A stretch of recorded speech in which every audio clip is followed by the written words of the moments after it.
Today, Democrats block a critical coronavirus relief bill as stock markets plummet, while they introduce their own coronavirus relief bill that includes, a whole bunch of Green New Deal wish lists. And, you're not going to want to miss what else is in this bill. It starts right now.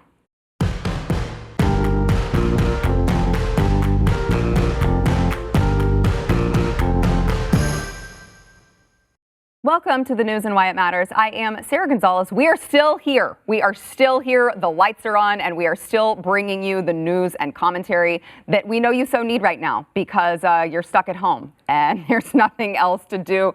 Joined today by Stu Burguiere, the host of Stu Does America here on BlazeTV, and this weird guy whispering over here on the monitor, Glenn Beck. Help me! I'm stuck at home. Help me! Somebody help me! Free me! I mean, you got to believe people are like, thank God I can turn this on and not have to listen to CNN or MSNBC. That's how bad the rest of the media has gotten, that the three of us are like, oh, thank God somebody's talking common sense. So let's get to this bill. There's a lot of events that have transpired just since last night. So over the weekend, Congress, the Senate, was working on this coronavirus relief bill. Chuck Schumer went on television. I mean, by all accounts, it was something that they were negotiating, they were working on. They were both very pleased with it. It was going to include protections for small businesses, for corporations, for the American worker, really. But I guess Nancy Pelosi, not happy with it, flew in. Well, I mean, wait a minute. Would you be happy with it? Look. There are people at home right now, and I feel very comfortable in saying that wherever you're listening to me or watching right now, you're at home and you're thinking, you know what? If the Democrats could get the Green New Deal enforced and maybe some sort of a post office bailout and same day registration for voting and I don't know, something has to be done about equality in the boardroom. I'd be willing to stay here at my home for an extra week, 2 weeks even. I'm in no hurry. I think that's what Americans are saying right now. Yeah, Stu, I don't think that that's right. No, they're saying it's an utter disgrace, I think. And I mean, they are in a position where this, this is going to really be damaging to the economy, whether they pass this or not, right? This is a terrible time. It's the type of thing that an opposition party could probably take advantage of if they weren't horrible people. Unfortunately, that seems to be what the entire party is filled with at this point. Did you see Susan Collins where she stood up and she was like, this is a disgrace? Yeah.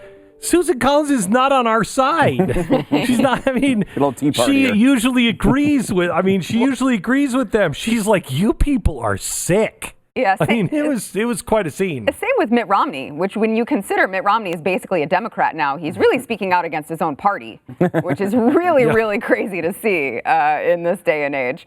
But as Glenn alluded to, the Democrats stalled the measure. They stalled the bill all of a sudden, and they said, we're proposing our own relief bill in the House. So, Glenn, as you said, it includes, they argued that this particular bill in the Senate included a slush fund for corporations, whatever they want that to mean at that particular time. Right, because corporations are bad, All Glenn. right. Well, their bill provides unprecedented collective bargaining powers for unions. I know that's another thing Americans been saying is, man, if we can just give the unions a slight edge, then it would be fixed. Fuel emission standards for airlines. So while the airlines are suffering, they're saying, by the way, we want to add some extra things on top of you, plus the expansion of wind and solar tax credits. Which, right? Sure. Provisions demanding enforcement of the Green New Deal. Finally. I didn't think we passed the Green New Deal. They're ready to enforce the Green New Deal. This is so reprehensible that this coupled with, and I'm sure you're getting to it later, the new speech that Joe Biden gave. which was, if I may summarize,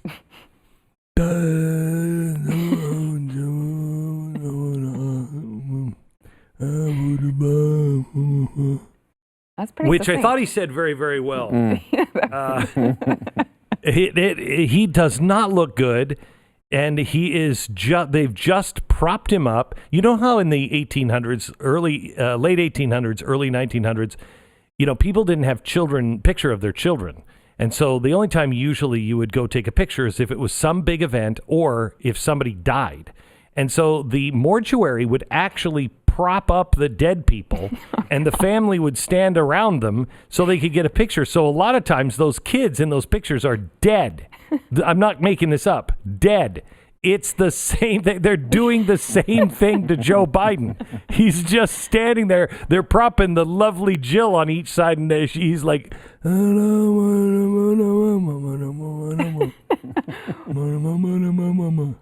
now that you've alluded to it, we can't keep anyone waiting. You got to see Joe Biden. watch. Yeah, Joe I Biden's quoted. coming out. It was verbatim. Here he is. It really was. It was very succinct the way that Glenn quoted him. But here's Joe Biden coming out against President Trump and the GOP's coronavirus relief bill. President Trump and Mitch McConnell are trying to put a corporate bailout ahead of millions of families. It's families. It's simply wrong. We should be focusing on families. The White House and the United States Senate Republicans have proposed a $500 billion slush fund for corporations with almost no conditions. And you don't have to tell Americans where it's going to go for months. You don't have to explain what you did with it. The Trump administration could allow money for stock buybacks, for executive pay. Republicans refuse to increase Social Security at the same time, to forgive student loans, to take the necessary steps to stop evictions, ensure food and nutrition for vulnerable families.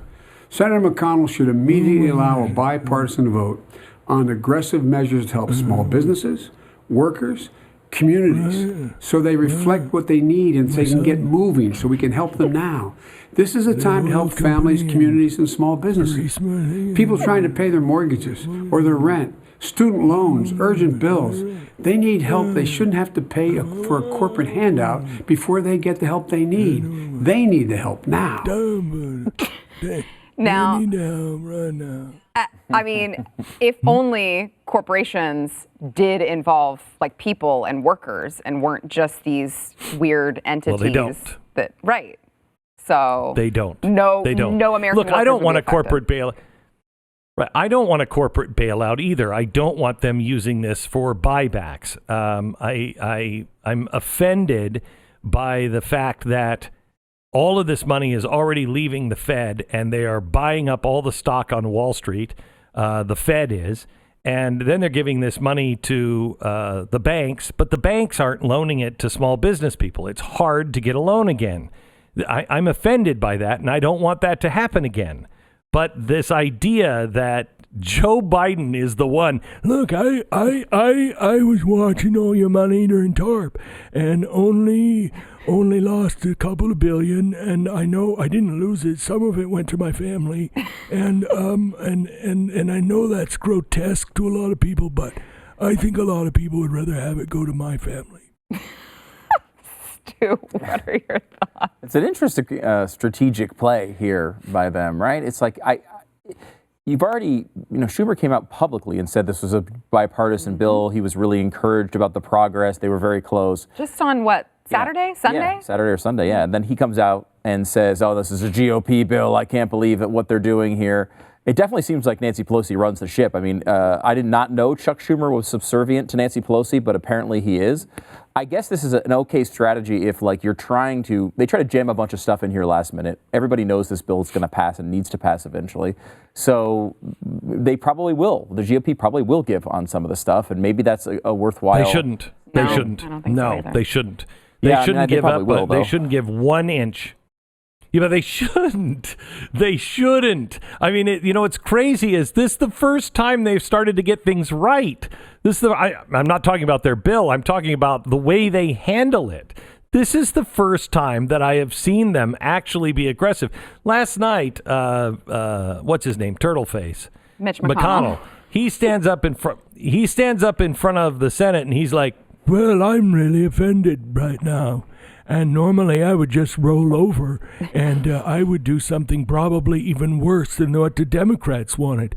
But instead, I'm going to pull my head out of my shell and I'm going to say we're going to vote on this tomorrow during the day.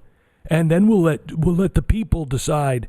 And I thought to myself, yes, finally. They're playing ball. They're actually taking it and saying and doing what the Democrats do every single time. And it's important for us to know we don't need the media. All you need is the media reporting saying the Democrats didn't step to the plate again. The Democrats didn't step to the plate. Nobody believes the media anyway. The only important part is that they're delaying a bill. What the details are, nobody's going to believe anyway. I think normally in this situation, right, Republicans, if it was reversed, Republicans would be they're setting the country on fire. Oh, yeah. You know, they're suicide bombers, and this is what we saw in 2008. Here, like, I think the Democrats are counting on what always happens, right? Where the media will come out and justify that they did this for good reasons. It was actually the Republicans who were the ones standing in the way, blah, blah, blah, blah, blah, blah, blah. But like, take a step back from that. So far, the media has pretty much pointed to the Democrats, which is surprising to me. They've called the Democrats out and said they're the ones that are holding this up. Let's see how long that lasts. Well, yeah, and I mean, we did have the New York Times who changed their headline. I don't know if you guys saw this 3 different times. Three times. Yeah, the first one, the original headline said, Democrats block action on $1.8 trillion stimulus. And then they changed it to, Democrats block action on stimulus plan, seeking worker protections. And then the third time, partisan divide threatens deal on rescue bill. I mean, if that doesn't tell you all you need to know about the New York Times. They just keep changing the headlines until their phone stops ringing. You know, they're just like, okay, what do you have wrong on this one? Okay, all right, we'll change it. And then somebody else who's a Democratic, a shareholder, if you will call them up and say, I don't think so. Okay, all right. I mean, tomorrow it'll just be Trump bad. They can just run that all the time. Stu, I mean, you look at the way that the media is handling this. Do you think that the average American sees through this by this point? Because I do. I'm finally like, you know what? I think enough Americans have social media, are in tune enough that they're going to be like, okay, I know that this was the Democrats blocking this. You can't tell me it was the Republicans. At the very least, this is a good test of that theory, because there's never been a more blatant time where they are coming in. This is not a bill that Republicans should want to sign as is. Right? I read it and it makes me nervous. I'm like, I don't know. I certainly don't know why the Democrats wouldn't want to sign on to. Exactly. This is a dream for Democrats, but of course they always want more, right? Yeah. And that was the problem because this bill started with Chuck Schumer asking for $750 billion. And then the administration coming back and saying, no, you know what? $850 billion. And the Democrats coming back and saying $1 trillion. And then the Republicans saying $1.2 trillion. And then the Democrats saying $1.8 trillion. And here we are. Now they want more than $2. This will keep escalating and escalating and escalating if somebody doesn't do anything about it. And so I'm very nervous about it as is. Does anybody know that, I mean, it's supposed to go the other way. You're supposed to bid down, not up. You start with a big number and then you go down. Well, I mean, these people are in a negotiation. Yeah, but this is a negotiation with, the modern monetary theory, which is you don't have to have the money. Just the government can print it. I mean, I know that's called hyperinflation. That's called money printing. But in today's world, a world where men can have babies too, it's called modern monetary theory. And we have just unleashed this monster. We're just doing it. We're just doing it. We're just trying it out.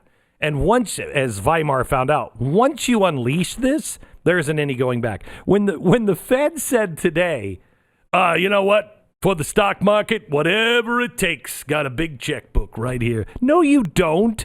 You guys are owned by the 5 biggest banks in the nation. Okay? That's who you are. I don't know if anybody knows this, but the Fed is bailing out the 5 biggest banks. So They're just giving money to themselves. That's all that's happening here. You guys aren't flush with cash because the government has to bail you guys out too. It's just insane what they're doing. Never been done before. Never will be done again until about probably 90 years when somebody really arrogant goes, no, this time it's different. All right. More to come on, especially President Trump. President Trump has spoken on where we go, where we might go after the 15 days are up. We will get into that. But first, want to thank our sponsor, Black Rifle Coffee Company. So you're now sitting at home, likely, right? A lot of you are not going to work. You're sitting at home, but you still need your coffee because you're working from home, you're taking care of the kids. You're probably doing double work right now because everyone's at home. You need Black Rifle Coffee in your life. They ship their coffee directly to your door. You can stay in self-quarantine and also drink delicious coffee and stay alert for your family. They have Black Rifle Coffee Club where you go in, you pick whichever blends you like the best. So they've got dark roast, light roast, medium roast, double caffeinated blend, which is my favorite. And you can pick those blends that you like. You have them ship it directly to your door, and you don't have to worry about going to the store. You don't have to worry about all the hoarders who, for some reason, are taking the toilet paper. I don't know why. You don't have to worry about any of that with Black Rifle. And as an added bonus, you're getting literally the freshest coffee available. They roast when you order. After you order, they roast the coffee. So it is that fresh. Trust me, you guys, you are going to want to check this out. All you have to do is go to blackriflecoffee.com/Y, enter promo code Y. You'll get 20% off your first order. So you're getting a discount to do Black Rifle Coffee Club, and you're getting a discount on top of that. blackriflecoffee.com/Y, enter promo code Y for 20% off of your order. We are now entering our second week of self-isolation over the coronavirus. And the beginning of the first week, President Trump started this 15 days to slow the spread. He has now spoken out about possibly where we go after that 15 days, because all of these different counties, cities, states are implementing all of these measures, and we're not really sure where to go after all of that. President Trump tweeted out yesterday, "We cannot let the cure be worse than the problem itself. At the end of the 15-day period, we will make a decision as to which way we want to go." Now, obviously, if you just read the words, he's not really saying much. He's saying, well, don't worry, we'll decide when the 15 days is up. But Glenn, I think it is important that he did say we cannot let the cure be worse than the problem itself. Maybe gives an indication that he understands that we can't just crash an entire global economy. Oh, he clearly... Go ahead. He clearly does. And I watched him in his press conference last Friday, and I was very impressed on what he said when they were talking about the cure and, you know, how difficult it's going to be, how, you know, how long this could possibly last. And he said, you know, we have to balance the cure and the disease and try to figure out which one's going to kill us first. It's, you know, it's really like chemotherapy. But he said, you know, we can't afford to not do anything, because if we burn this down and there is nothing left, the amount of money that it will take to rebuild this whole system is non-existent. And so it's worth spending the money now. This was his point, in hopes that we save it instead of having nothing left in the end and having to start all over again. And that showed some depth to me. It showed that he really kind of understood the situation that we're really finding ourselves in. But he also has one of the best guts I've ever seen on anybody on sensing the American people. I think people are like, okay, you know what? I'm getting a little sick of this, and I don't really know what the heck is going on, and I just want to go back to work because you know, my whole life is going to be disrupted, and I think he senses that and is reflective of that. Yeah. Stu, what are your thoughts? I think he correctly recognizes what the vibe of the country is. I think it's starting to turn a little bit. I mean, I don't think there's any way we all don't look back at this and say, "Oh gosh, we did too much and we acted too much." Like no matter what happens, we're all going to look back at it. It's almost impossible for him to win because at the end of the day, if he does enough and it stops this the spread, then people will say, "Well, we didn't need to do that much. Why did you do so much? You overreacted." There's really not a way for, I think, anyone in public life to win this thing. So you kind of set from that baseline and look at this and say, look, the American people are not China. We're not going to sit in our houses for 3 months. We're not going to sit in our houses for 6 months. We have, I think, taken drastic steps to let go of many of the traditions and culture and liberty that we normally enjoy here in this country and what the country was built on, to say, look, we see that this is a real threat. We see what's happening around the world. We'll give you a couple weeks here. 15 days is an attainable thing. We can get through a couple weeks. Everyone's wife might go insane, like my wife is. But at the end of that 2 weeks, what's the plan? It's up to the administration, I think, working with experts to come up with a concrete plan as to how we go forward after this. If it comes to the end of this, it's like, well, we got through 15 days. Let's try 15 more and see where we're at. Like, that's not going to be something I think the American people are going to accept. I think at the very least, if you can come to the end of this and say, okay, here's what's going to happen. These people we think can go back to work now. This can open up in 2 more weeks. We're going to let this open up. These people need to be protected. Nursing homes and the most vulnerable need to be protected for a longer period of time. There has to be some plan, though, because we're not going to sit here in this uncertain state forever. And it is true that the economy is not just nice TVs and nice cars and fun vacations. It is life. It is the reason we have civilization. It's the reason why this has happened, and it's why it's a country that everybody wants to live in. And if this economy goes down the tubes, it doesn't just kill us here, it kills people all around the globe.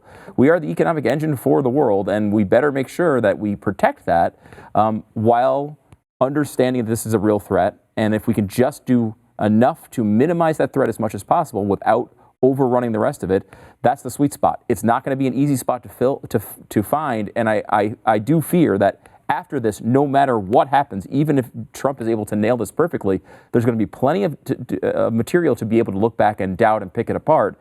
And very often, the American people will look back at that and just say, oh, well, that was wrong, or it was too much, he was too drastic. There's never going to be an easy answer to this, and it's going to be very difficult for any politician involved in this to win. See, I wonder the exact opposite. Glenn, tell me what your thoughts are on this. I wonder if this is contained, and we do see the mortality rates are going down right now. It is possible that this could be. It doesn't hit us as hard as they said. The doctors warned that it might. But then you look at how it was contained, and you look at all of which some people would call a gross overreach of the government, to shut cities down, to force businesses to close. I worry that people will say, well, look, that worked. Therefore, we have to do it every single time this happens again because we see that it worked. And it's kind of like they're attributing this to something that they can't prove that that's what did it, but they'll still attribute it to that, and they'll still take the power and grab the power from here on out. Does that concern you at all, Glenn? Oh, grabbing of the power concerns me a great deal. We're doing a special on it on Wednesday, on what they're doing. The power that they're asking for is astounding. What they're asking the DOJ to give them is unlike anything I've ever seen, and unlike Abraham Lincoln, he gave the power back. I don't think there's enough people in the government that are willing to give that power back. And so I don't like the power grab that is currently going on. I'm glad to see people like Mike Lee say "over my dead body," but remember, Mike Lee is in isolation now. Can't even vote in the Senate because we don't have a away voice vote. You can't vote on the phone or vote online. God forbid we bring this system into the late 1900s, let alone 2000s. Yeah, that's a great point. It's only 2020. We could, get some video conference software in there and just use it. And I do want to get into, after the break, let's go ahead and let's talk about what the DOJ is asking for and Mike Lee's response, because I do think that that is important, especially at a time where, you know, the nation's largest cities are ordering a whole bunch of residents to stop working, to close their businesses. And, you know, we're just seeing kind of this power grab all throughout the country. First, I want to talk to you about Laurel Springs School. So right now, you may be going a little bit crazy if you're a parent, because you've got your kids at home with you and you're like, I didn't sign up for homeschooling. If I wanted to do homeschooling, I would have just signed up and done it. And there's a reason why I have someone else teach my kids. Well, let me tell you a solution for that. It is Laurel Springs. Laurel Springs is an accredited online private school for students, and it's K through 12. So if you are at the point where you're like, I'm going to pull my hair out or just kick my kids out, and if they get coronavirus on the streets, they get coronavirus on the streets. Don't do that yet. Look into Laurel Springs. Like I said, it's all online and it's all accredited. And they're not going to, it's not like the liberal indoctrination that you guys get if you have your kids in public schools and you're like, well, I don't have anything else to do about it. You do. You can look into Laurel Springs and they feel like every child has their own unique individual interests, and they want to help your child pursue those interests. You can go to laurelsprings.com/Y today. You will get a waived registration fee if you go to laurelsprings.com/Y. Go check it out. See if it is right for you and your kiddo. And I mean, hey, you know what? It may just save you your sanity this week. laurelsprings.com/Y.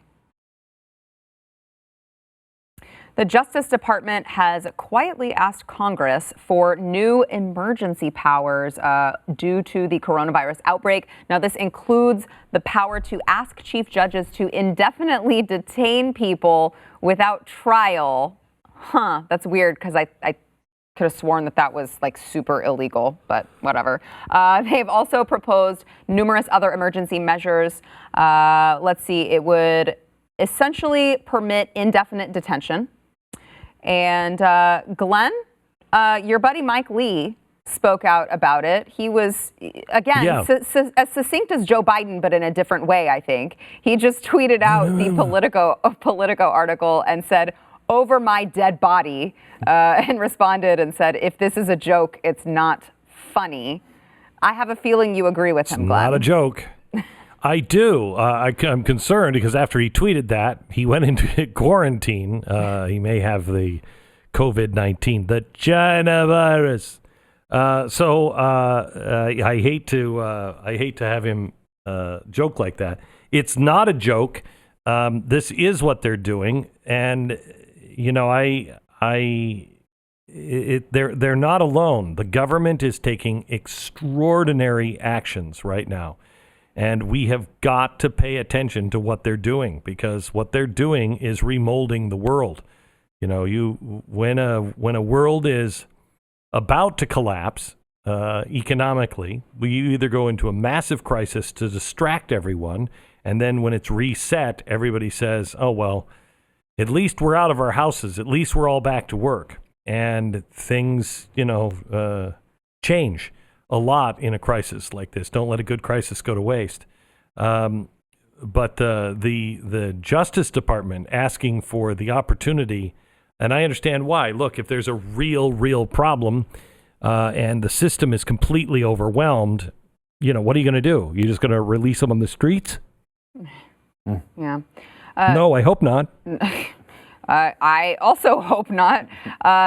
Stu, they are also asking to pause the statute of limitations for criminal investigations and civil proceedings during national emergencies, as well as expand the use of video conference hearings and to let some of those hearings happen without the defendant's consent. Incredible. So we're just throwing the whole Constitution thing out the window, I guess. Yeah. That sounds great. It does seem like this. And this is, I think, one of the things that we've talked about this on radio a couple times, is that once this is over, whenever that is, we are going to have a lot of fight on our hands to try to deal with a crisis that comes after this. When it comes to the Constitution, I think is a big one. We're seeing multiple things like this that are going on.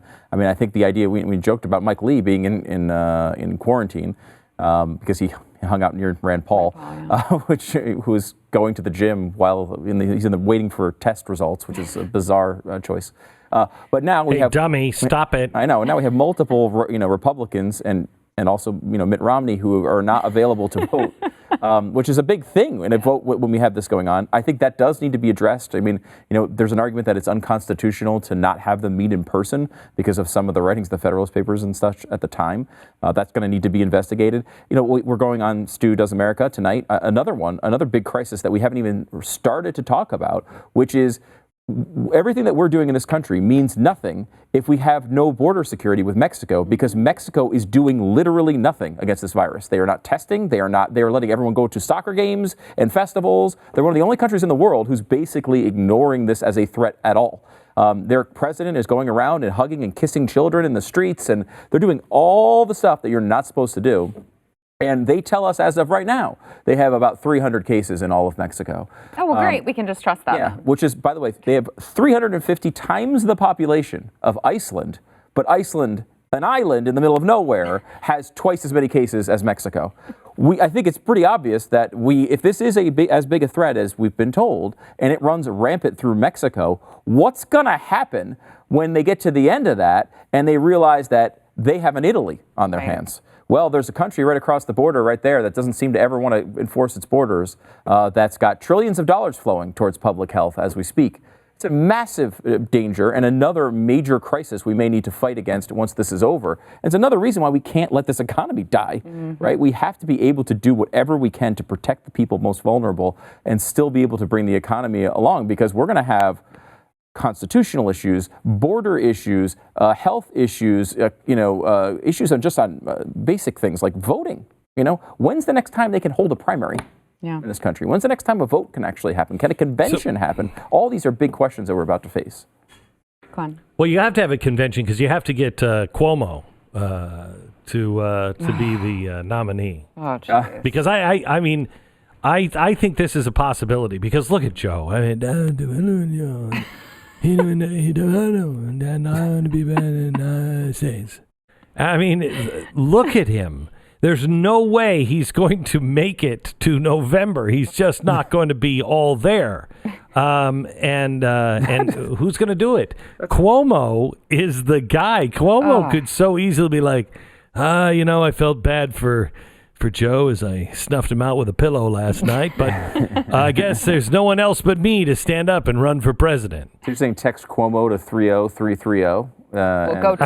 Yeah, sorry. I say that. Call 30330. The Cuomo thing is interesting because he's seemingly getting rave reviews. He's also the governor of the state with by far the biggest problem. I don't know if anyone's noticed this. And also, he was the one just a couple of days ago who was saying, no, of course there's not going to be any shelter in place going on. That's not going to happen. That's not going to happen. Yelling at Bill de Blasio for suggesting it. And 2 days later, he's enforcing it. This idea that Cuomo's been great, he's seemingly appeared somewhat competent, maybe, and as opposed to like a de Blasio. Like, he's looked like the better of those two. But if that's your standard for president, you have very low standards. Yeah, well, and Stu, bringing up Mexico just reminded me earlier, Donald Trump tweeted out, this is a great, reason why we need borders, or however he worded it. But just, like, hello, this is why we need borders. And Chris Cillizza, is that how you say his name, from CNN, he responded and he said, viruses don't recognize borders. It's just like, you can't possibly tell me you don't understand what he means. Glenn, please. So I hate to bring this up because it scarred me. It scarred me deeply. Oh, dear. But the virus doesn't have borders is a little like the really awesome Blumhouse movie. I don't know if you've seen it, Madonna in the bathtub. What kind of horror show is that? I mean, Jason Blum couldn't have done that. He'd be like, no, man, that was creeping me out. I couldn't produce that. No way.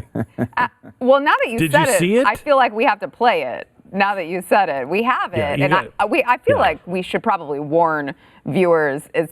I want you to tune into the show, but it's not something you want to see. Oh, you will never be able to unsee this. This is the time where you hope you're on the audio podcast. Okay, let's watch it. Yes. Madonna That's the thing naked about in the tub. COVID-19. It doesn't care about how rich you are, What? how famous you are, how funny you are, how smart you are, where you live, No, she looks like An alien. how old you are, no, she looks like that really funny what Asian amazing stories you can comedian. tell. What's her name? Like has a weird name. It's the Aquafina. great equalizer. Yes, Aquafina. I'm sure that's it. And what's terrible about it is famed what's great about it. Comedian Aquafina. What's terrible about it is it's made us all equal in many ways.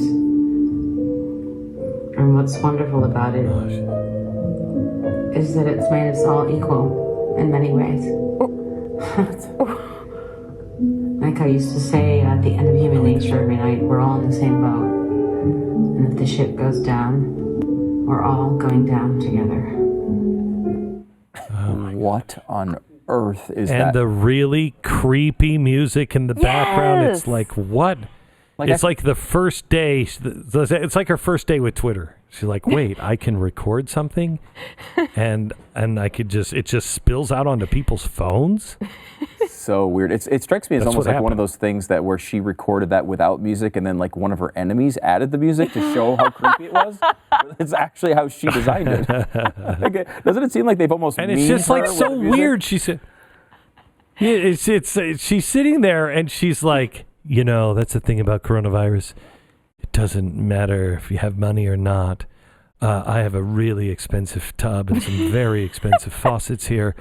And somebody is standing here recording me creepily.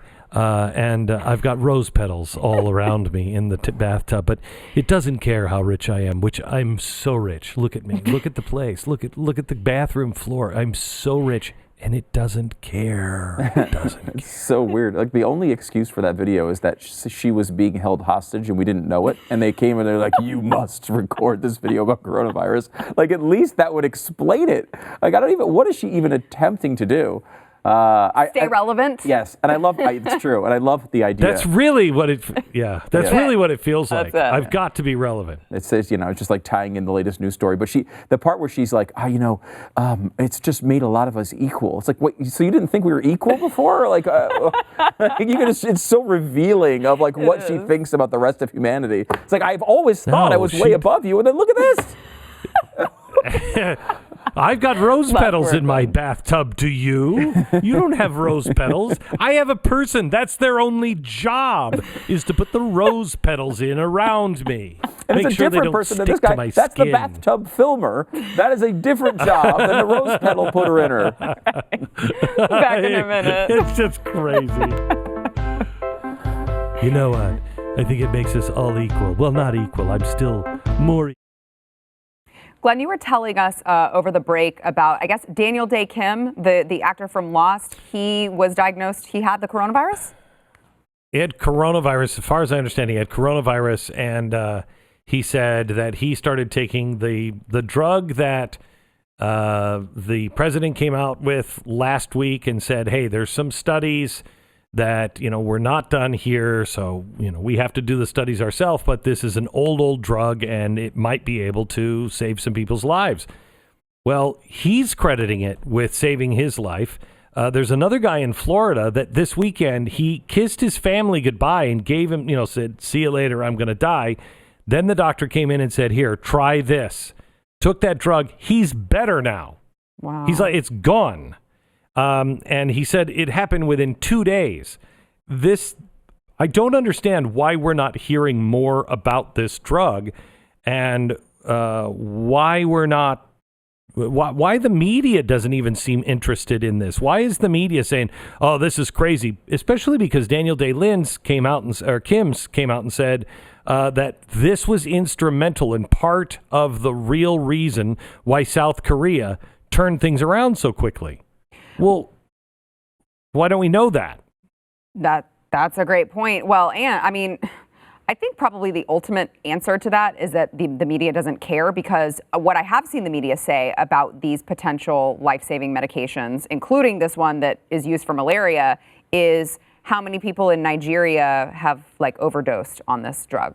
I mean, that's all that they're doing is digging up bad information about the drug and tweeting it out to people to make it sound like President Trump is, dangerously suggesting that people take dangerous drugs. First of all, the recommendation the recommendation of this drug, this is a massive anti-inflammatory. That's basically what this is. This is like the heavy-duty anti-inflammatory. You're not supposed to take it. When you overdose on it, what happens is you can go blind. But the cases of the people going blind are people who have taken it every single day, twice a day, for like 15 years. And the dose that they're required to take is very, very high. The dose that is recommended by the doctors in France is 2 pills the first day, 1 pill for 5 days, and then you stop. Mm-hmm. And then you take it again 5 days later, 2 pills, and then 1 pill every day, blah, blah, blah. The dose is not even a quarter of what the dose would be for everybody who goes into the military gets it. Everybody who goes to the military gets it. Everybody who is going, on a mission trip down in South America, you get it. And if you have rheumatoid arthritis or you have lupus or some sort of bad disease, this is a very old drug. This is not a new experimental drug. It's been around for decades. Why aren't we talking about this? Mm-hmm. Still. Well, I think we are, though, right? I mean, at least the president. I mean, the president's talking about it, right? They are doing tests. It seems like Fauci is on this and trying to look into it. I think they're hesitant to give this sort of idea that it's the magic bullet, right? Which I understand. The media, on the other hand, they're prescribing it in. They're prescribing it in hospitals now for this. Yeah, I know, and that's the part of what they talked about at that press conference is like they want to make sure that they're testing this and they're looking at the results as they apply it. And if it's successful, this is over, right? Mm-hmm. I mean, because we don't need a cure to go back to a normal economy world, right? What we need is a treatment. Yeah. If we can get a treatment where we can save most of the people that would have this, and we have something that we find is relatively successful, this is a real promise. I don't know why. I think the reason why the media itself is not talking about it, and I think that's what you're referring to, Glenn, is like it's Trump, right? It's because it's now associated with Trump, and it's Trump's success if it works.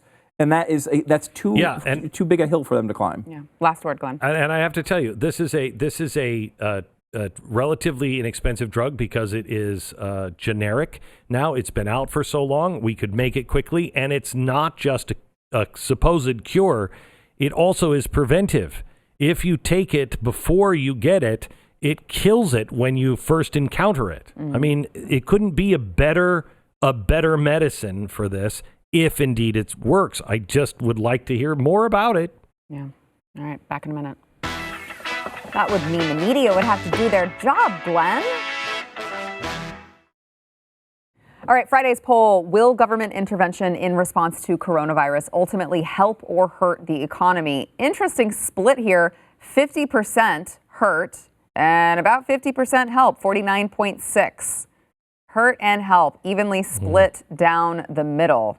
That is really interesting. Yeah, it's interesting because it's if you're just talking about like maybe the financial part of it, maybe that helps from where we are. But I mean, overall, the intervention is going to probably hurt the economy. I don't think it's the whether we're trading that for the potential saving lives is really the trade-off there. But I don't think there's any argument going to help the economy. It depends on what's the intervention. Is the intervention the quarantine? Or is the intervention the bailouts? Or maybe both together. Which, the bailouts? Yeah, I think it's maybe both together. Yeah, well, because the first intervention is going to kill the economy. The second intervention might revive it for a little while, but then it will eventually kill the economy. Okay. So I'm split. It's a little of both. Okay. Well, maybe that's why we got an even split down the middle. Today's poll, will the coronavirus bill the Democrats rejected backfire on their party? Let us know. Yes. You can go to the Blaze's Twitter. That is, of course, at the Blaze. I know, Glenn, I just heard you say yes. Sue, it has to. Yes. If they hold on to this for wind bills, yes, it's not going to be a good thing for them. All right. Thanks for tuning in, guys. We'll see you tomorrow.